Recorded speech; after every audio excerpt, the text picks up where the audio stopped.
Fascinating. And it started really on Friday night, as we were walking home from shul, that a discussion started. You know that there are people that are makbid not to speak while wearing tefillin. You're familiar with that? You came from yeshiva, you know that, right? Are there any guys in here that have that thing? Is that a thing? Well, any of you have that? You've heard of it. Yeah. You've heard of it, that there are people that don't talk in tefillin. There are even some people that if they have to talk in tefillin, they go like this. They like push up the shalrosh or move it to the side, so they shouldn't be talking while they're wearing tefillin. Okay? She knows what's sign after Baruch Shemar? No, I'm talking about while you finish davening. Oh. Or before you start davening. Rabbi, what about one of your wrapping tefillin? What? Taking it off your wrapping. Okay, that's a detail, but the concept, is it a real thing not to speak while you're wearing tefillin? Is that, before we talk about that, is that a real thing? So, yeah, both.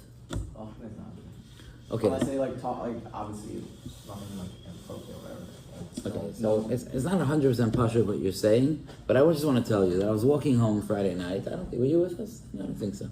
We were walking home Friday night, and somebody was telling me that in a lot of yeshivas there's a push where guys become bar mitzvah to take upon themselves not to talk with tefillin on.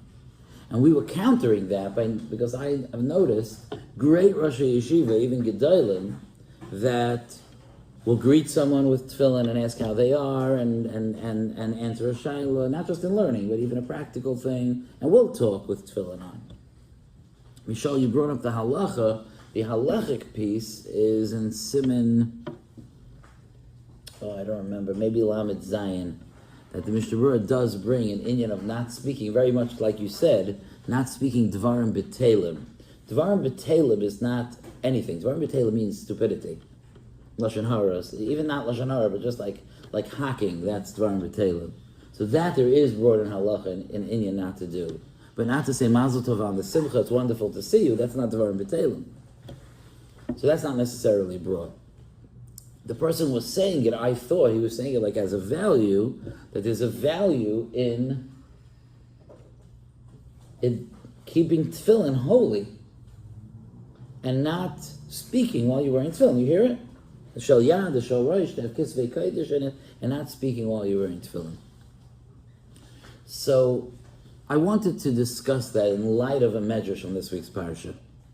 The medrash says, the medrash is not in this week's parasha. Okay, the medrash is in Parshas Yisro. Fascinating medrash. The medrash says that Moshe Rabbeinu goes up to Har Sinai, he's in Shamayim, right? He goes up the mountain, finds himself in Shamayim. And the Malachim, as you know, the Malachim were not happy that he was there. The Gemara in Shabbos on Daf Peiches says that the Malachim said, Ma liyilud isha beinenu. What is a human being doing amongst us? You hear what's he doing here? Right? And the Medrash of Parshas Yisro says, Ratzu hamalachim lifgoya b'Moshe. They wanted to hurt Moshe. They wanted to get at Moshe. Can you imagine? And HaKadosh Baruch Hu, how did HaKadosh Baruch Hu defend Moshe? So the Gemara says one thing, but the Medrash says something else. The Medrash says that HaKadosh Baruch Hu changed Moshe Rabbeinu's face to look like the face of Avraham Avinu. You ever heard that? Incredible, no? HaKadosh Baruch Hu changed Moshe's face to look like the face of Avraham Avinu and says, don't you remember when he fed you a meal and you ate in his house? How could you kill him? And that's how he saved Moshe Rabbeinu when he was in Shemayim. And I think that needs a lot of beer. I mean, first of all, they didn't really eat in his house. They made believe they were eating. Second of all, Moshe wasn't Avram. It was like a fake out. And what? They didn't know. Oh, they didn't know. And second of all, when the Malachim wanted to destroy Moshe, why do you think they wanted to destroy Moshe? The Malachim have their own Yitzhar, like, hey, we want it. A Malach represents one thing and one thing only: honor to Hashem. Malachim are here to give honor to Hashem. If they were rejecting Moshe Rabbeinu, it's because they felt like it wasn't honorable to HaKadosh Baruch Hu to give the Torah to a human being. Human beings are not going to handle the Torah properly. They felt like they who do not have the Yetzer Hara, they're perfect. They should have the Torah, correct? So what's the answer? You ate in Avraham Avinu's house. How does that answer the question? Okay, Michelle, I'm going to blow your mind now. You ready? I'm serious. The pshat is like this. There is a area of life that malachim do not understand. Malachim think that the appropriate kavod for HaKadosh Baruch Hu, the greatest kavod for Hashem, is when there's absolute kedusha. That's kavod for Hashem. If there's kodesh and chayil, like a human being has a neshama and a guf, the neshama is holy, the guf is chayil, right? So the malachim think if there's a neshama and a guf, that's incomplete holiness. If there's just a neshama, like malachim are, that's complete holiness, which is better. Malachim will say complete holiness is better. But they don't know a certain secret about this universe. And that is that HaKadosh Baruch Hu considers it a bigger honor when Kedusha has the ability to fill a void. When there's a lack, there's a void of Kedusha, and then the Kedusha steps forward and infuses itself where it wasn't before, which Malachim never do. So when the Malachim thought about Moshe Rabbeinu, and they wanted to be Peigeya b'Moshe, the idea was Moshe is not a perfect recipient of the Torah. Mali yilud isha beinenu. He's a physical person. He has a body. Our bodies aren't holy. Our bodies don't have kedusha. When we're born, our body's not kaddish. Our neshamas are close to HaKadosh Baruch Hu.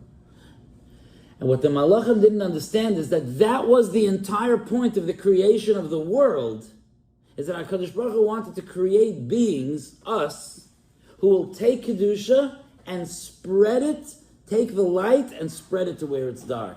Take the Kedusha and spread it to where it's Chayil. Take the Neshama and spread it to our Guf. That is what HaKadosh Baruch Hu wanted.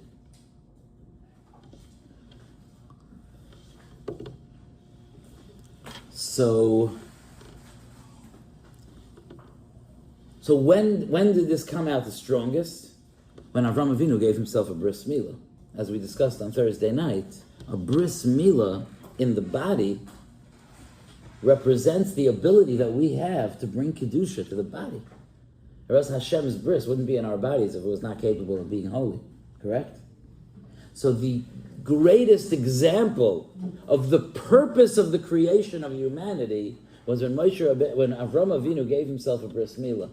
And that's why when Avraham Avinu gave himself a bris milah, the Malachim came and ate from his food. Whether they ate it or consumed it, but they ate from his food. Because that was a lesson to the Malachim. You thought that human beings exist because of you. But now I'm going to teach you that you exist because of the human beings. Malachim are only here to be part of the world that was created for us. Who was the world created for? Malachim or Klal Yisrael? Klal Yisrael. The Malachim might be super, super, super holy, but Hashem did not create the world for them.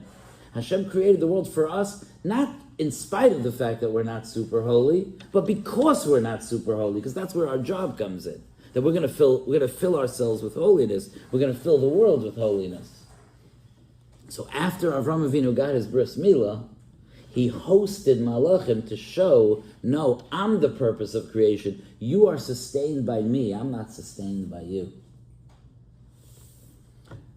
It shows the Malachim, it's like so intriguing when you say it, that being completely holy is incomplete.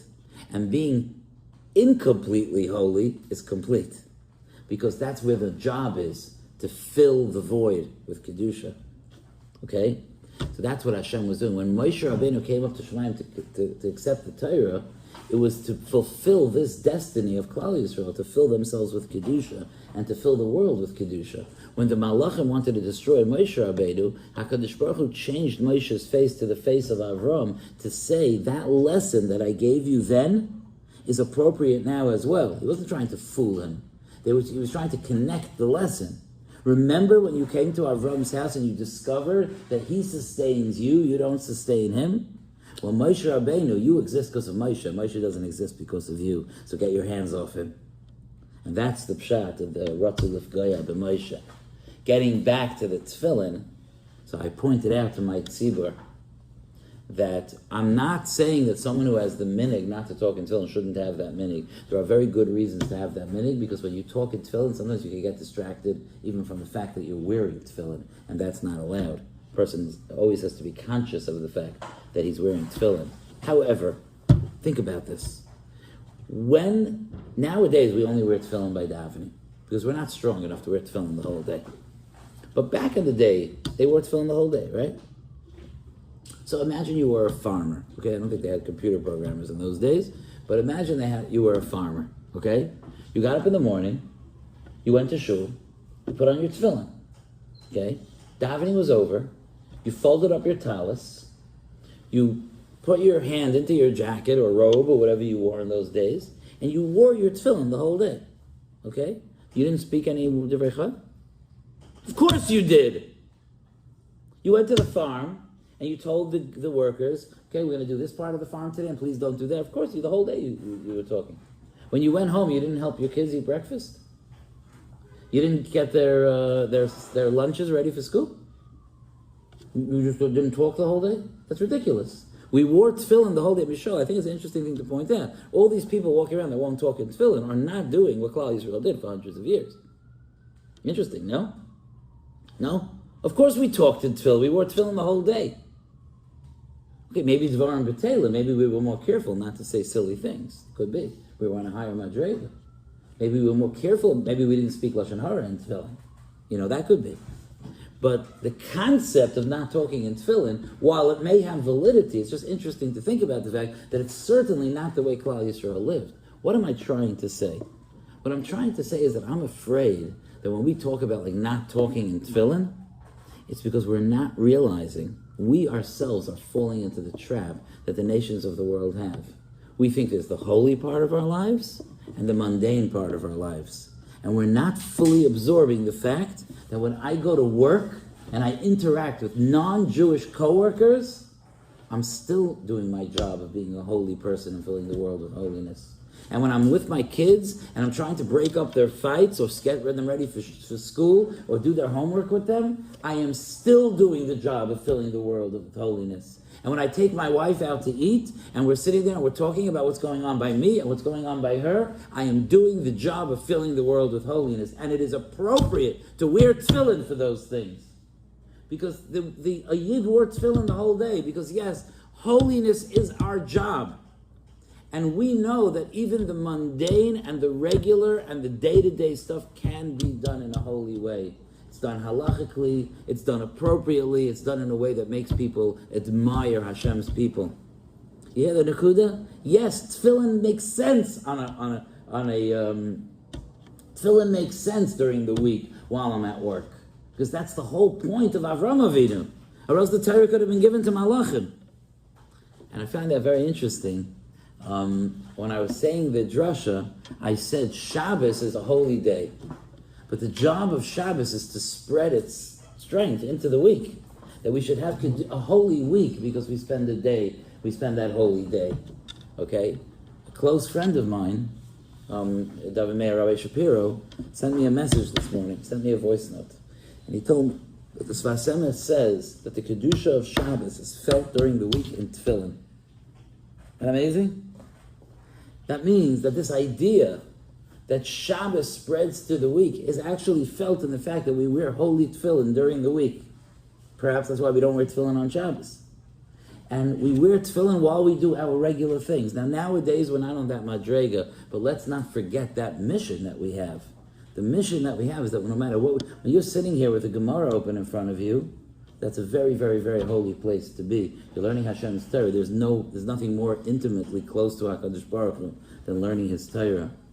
But when you're out there and interacting with the world, you're also spreading the Dvar Hashem, and you're also engaging in Kedusha, and from here, that's where you go to there and spread the world spread the Kedusha throughout the world. That's the mission. Shkoyach.